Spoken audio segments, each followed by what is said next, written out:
بسم اللہ الرحمن الرحیم۔ جو افراد مسجد میں نماز جماعت پڑھنے جاتے ہیں انہیں تو عام طور پر معلوم ہوتا ہے کہ نماز جماعت کیسے پڑھی جاتی ہے،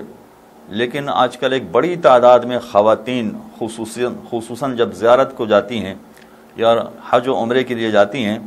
تو وہاں جماعت پڑھنے کا انہیں بہت شوق ہوتا ہے، مگر جماعت کے مسائل سے آگاہی نہیں ہوتی ہے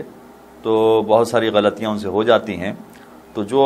مرد حضرات نماز کے مسائل جانتے ہیں ان کے لیے بھی ہے، یا جو نہیں جانتے ان کے لیے بھی ہے، مگر وہ خواتین بطور خاص کے جو زیارات وغیرہ پر جاتی ہیں اور نماز جماعت پڑھتی ہیں ان کو آگاہی نہیں ہوتی ہے۔ تو یہ پیش نظر رہے کہ اگر جماعت کی نیت کی جا رہی ہے تو جماعت کی پہلی 2 رکعت میں جب سورہ حمد اور دوسرا سورہ پڑھا جاتا ہے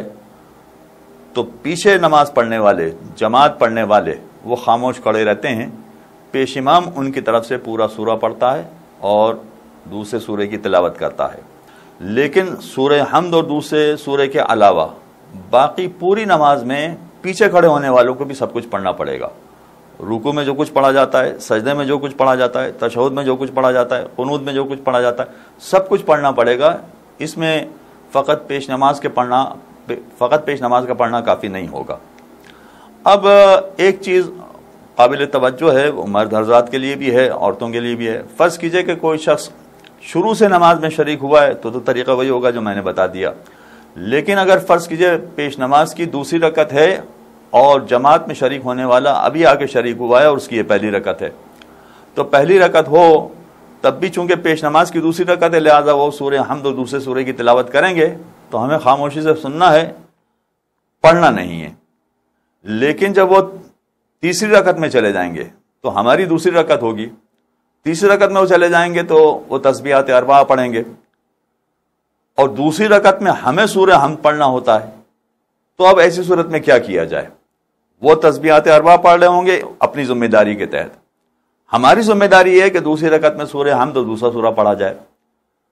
تو تمام مجتہدین یہ فرماتے ہیں کہ پھر ایسی صورت میں آپ کو بھی، اگرچہ آپ جماعت میں شامل ہیں،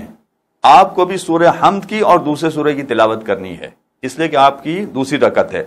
لہذا آپ کو سورہ حمد اور دوسرے سورے کی تلاوت کرنی ہے۔ اگر فرض کیجئے کہ آپ سورہ حمد کی تلاوت کرنے جائیں، دوسرے سورے کی تلاوت کرنے جائیں تو پیش نماز رکوع میں بھی چلا جائے گا، بلکہ رکوع سے بھی سر اٹھا کے سجدے میں چلا جائے گا۔ تو یہاں پھر ایسی صورت میں مجتہدین نے اجازت دی ہے کہ آپ دوسرا سورہ چھوڑ دیں، فقط سورہ حمد پڑھ کے رکوع میں چلے جائیں تاکہ پیش نماز کے ساتھ رکوع میں شامل ہو جائیں۔ اور اگر فرض کیجئے کہ کوئی شخص اتنا آہستہ سورہ حمد پڑھ رہا ہے کہ پیش نماز کے ساتھ رکوع میں بھی شریک نہیں ہو سکتا ہے تو آیت اللہ سیستانی نے اس بات کی بھی اجازت دی ہے کہ کوشش کریں کہ آپ سورہ حمد کو ختم کریں، لیکن اگر سورہ حمد آپ کی کوشش کے باوجود ختم نہ ہو سکے اور آپ کو یہ ڈر ہو کہ پیش نماز رکوع سے سر اٹھا دیں گے تو سورہ حمد بھی جتنا آپ نے پڑھا ہے اتنا پڑھ کے چھوڑ دیجئے اور اس کے بعد پیش نماز کے ساتھ رکوع میں شامل ہو جائیں تاکہ آپ کی جماعت جاری رہے اور آپ جماعت میں شامل رہیں۔ اس طرح سے آپ دوسری رکعت اور اس کے بعد تیسری رکعت پڑھیں گے اور تیسری رکعت میں آپ کو تسبیحات اربعہ پڑھنا ہے، پیش نماز کو بھی تسبیحات اربعہ پڑھنا ہے،